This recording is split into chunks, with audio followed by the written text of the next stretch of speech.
How y'all doing? How you doing? My name is Antonio. My page is Unapologetically Black 4209. I ask that you like and subscribe to the page. I also ask that you share the videos and help us black people get this message out. I know white people watch the videos, but understand I am directly speaking to black people. That is my concern. Directly my people, right? So white people, uh, you have no need to even comment on a video. But okay. Now, the reason why I believe black people cannot work with other race of people is because every opportunity they get, they betray us. And the Irish is a perfect example of stabbing blacks in the back. You will see America had enslaved the Irish way before the blacks. And what happened was, in order to change it, the Irish was the ones who was the crackers. They was the ones who became the people that patrolled the slave plantation, killing and mistreating the blacks to keep the Anglo-Saxons in power.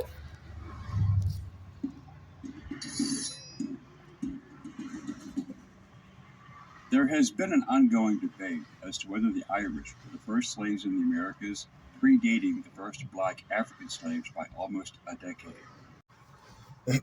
Now understand, with the black people, what they trying to do is say we came over here in 1619. This is not true. We was already here when the Europeans got here.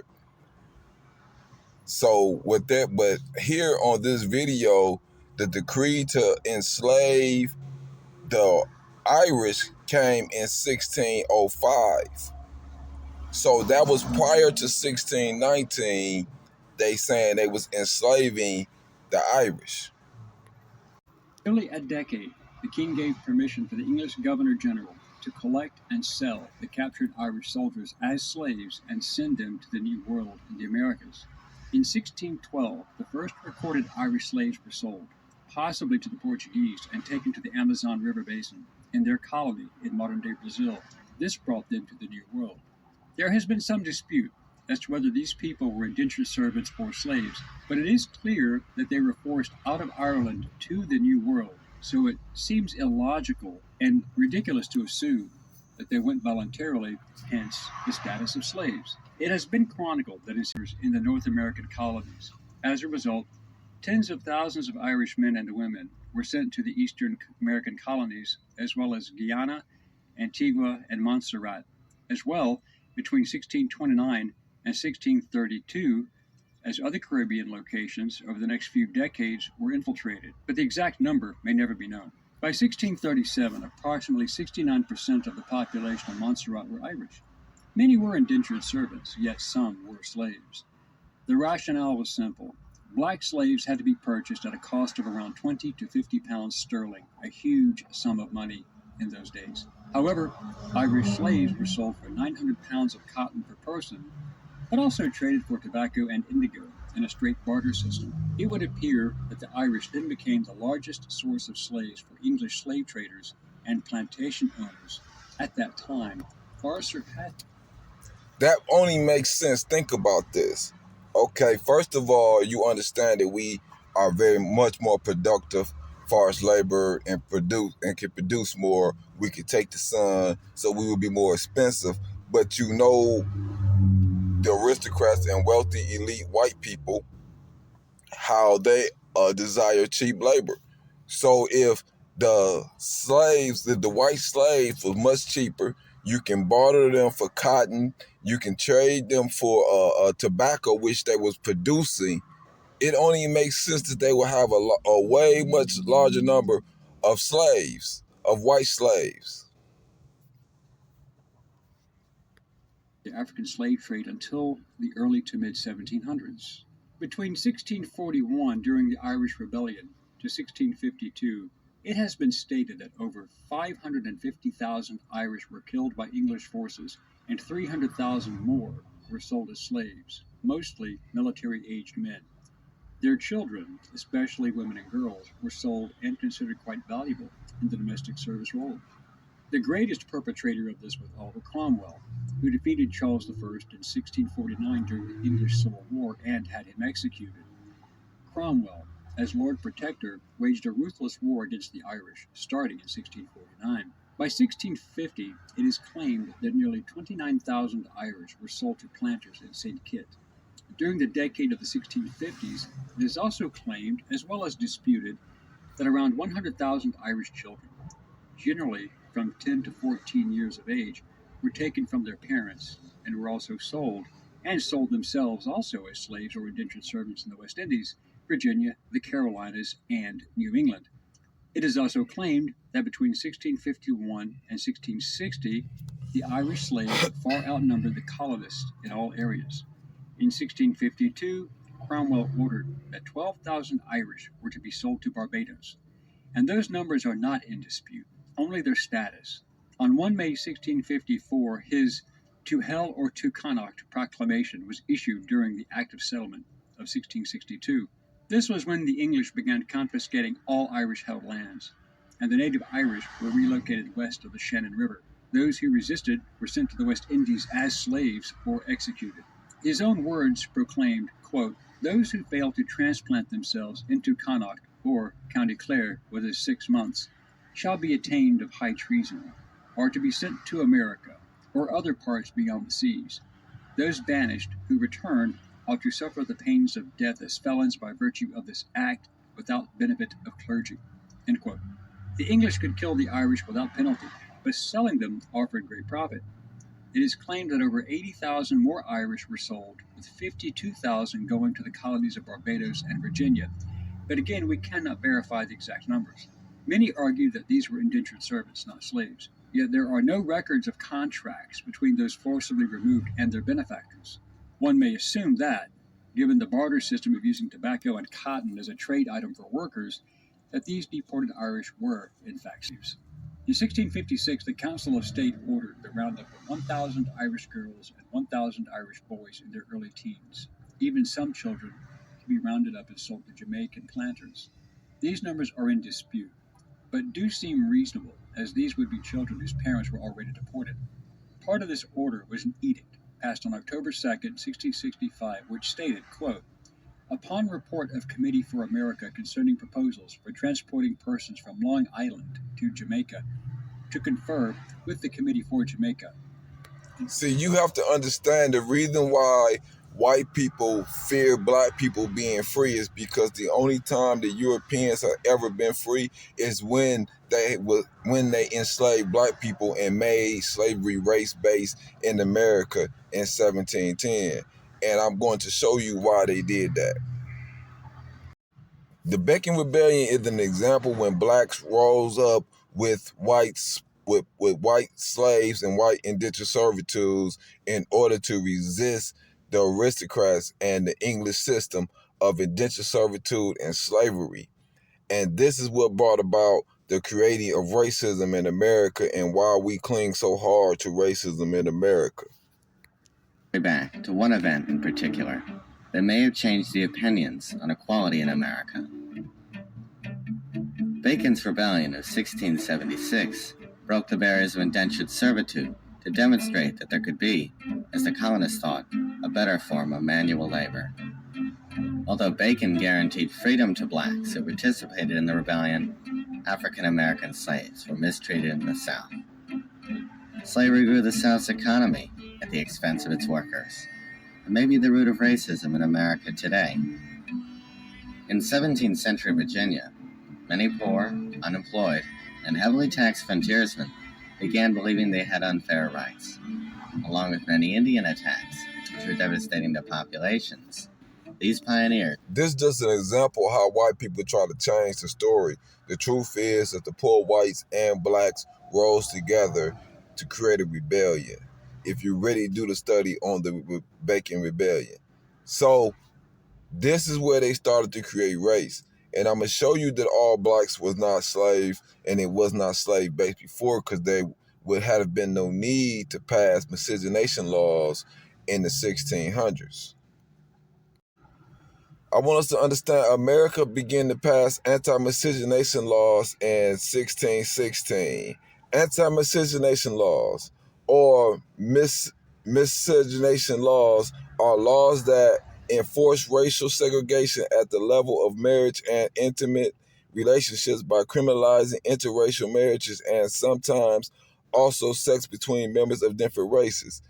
In the United States, interracial marriages habitated and sex have been terminated miscegenation since the term was coined in 1863. Contemporary uses of the term is infrequent, except to refer to historical laws banning the practice. Anti-miscegenation laws were first introduced in North America from the late 16th century onward by several of the 13 colonies and subsequently by many U.S. states and U.S. territories. The remained in force in many U.S. states until 1967 after the Second World War. An increasing number of states repealed their anti-miscegenation laws in 1967 in landmark cases. The remaining anti-miscegenation laws was held to be unconstitutional by the U.S. Supreme Court under Sheriff N. Anti-miscegenation laws were also enforced in Nazi Germany as part of the Nuremberg Law, which were passed in 1935, and in South Africa, of course.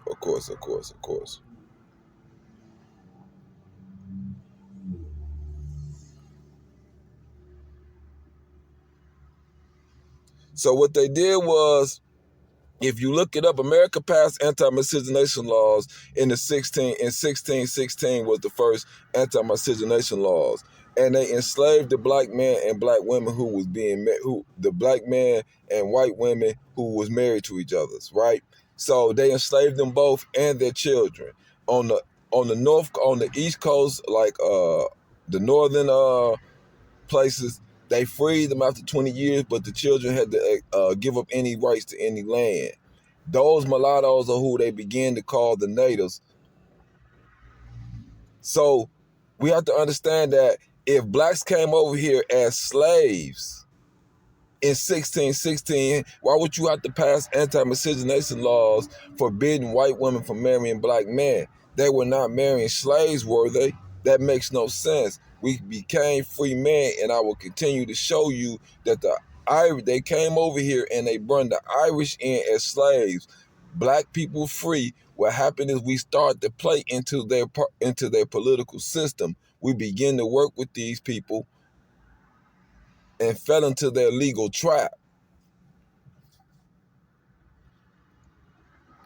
The history of policing can be traced back to the days of slavery in colonies America. In the South, where slavery was central to the economy, slave patrols responsible for capturing runaway slaves and returning them to their master was the first unofficial police in America. Considering how slavery itself was one of the most egregious treatment of mankind in human history, slave patrols were especially cruel in the way they captured runaway slaves and punished them for their daring escape. Slave rebellions were a constant threat to the economic status quo of the southern plantation owners, and slave patrols ensured that those owners were able to intimidate and punish and insurgents or revolts. In return, these wealthy plantation owners protected the interests of the slave catchers. As a result, this practice created a social hierarchy between the wealthy landowners and the top, the slave patrols separating the wealthy from the poor, and the slaves who were the bottom of this hierarchy. These slave patrols slowly morphed into policing units in charge of breaking up insurgencies that began to rise in aftermath of the Civil War. When the Civil War ended, many colonies, especially Southerners, felt threatened by the population of freed African Americans, arguing that they were disrupting the social order. As a result, African American communities experienced an increase and involved in violence committed against them in the form of police brutality. Now, Seneca Village began in 1825 as a community of blacks when landowners in the area, John and Elizabeth Whitehead, subdivided their land and sold it as 200 lots. Andrew Williams, a 25-year-old African-American shoe shiner, bought the first 3 lots for $125. Epiphany Davis, a store clerk, bought 12 lots for $578, and the AME Zion Church purchased another 6 lots. From there, a community was born. From its modest beginnings, the village had grown over 3 decades to include as many as 300 residents, numerous homes and gardens, 3 churches, 2 schools, and 3 cemeteries. 70% of the residents were African American and 30% were Irish American. Over half of residents owned their own homes, and the settlement counted several distinguished citizens. And with property ownership came other rights not commonly held by African Americans in the city, namely the right to vote. It was the epicenter of Black political power, and see, as you look again and again, you see where the Irish come to stay when the rest of the whites are treating them like garbage. They stay with the blacks. But in New York, the brutality that the blacks face at the hands of Irish police officers, Irish police captains, is ridiculous. The brutality we face under these people who we had covenanted when the rest of the white of Europe rejected them, shows you time and time again how Irish and other groups gain their honorary white card off of oppressing blacks. How stereotypes of Irish evolve from criminals to cops. One immigrant cop journey from outside of shaping 20th century law enforcement. New York longest-serving police commissioner Raymond Kelly is an Irish American. So is the department current commissioner James O'Neilly. Multiple police departments across the country celebrate the role of Irish American cops with emerald societies and their historic reason for all of this. Through the 20th century, Irish American dominated many urban police departments. To some extent, they still do today. The flood of Irish into law enforcement in the second half of the 19th century was particularly striking because just a couple of decades earlier, city authorities had viewed Irish immigrants as the source of serious crime problems. In fact, to a large extent, northern U.S. cities invented their police departments as a way to control the Irish problems. Now, the South, after the Civil War, it was about the blacks. The North, it was about the Irish. So you see what happens is the Irish was treated like the blacks each step of the way, and each step of the way, what they did to gain their whiteness is they themselves oppressed blacks the hardest. They became the buffer between us and the white Anglo-Saxons. This is why we cannot work with white people, period, because they cling to their whiteness. You see this with Latinos and Asians doing the same thing right now, having the nerve to be bigots towards black people and how white people treat them. You see so many Latinos going and voting for Trump, regardless of his bigotry and his hatred towards black people.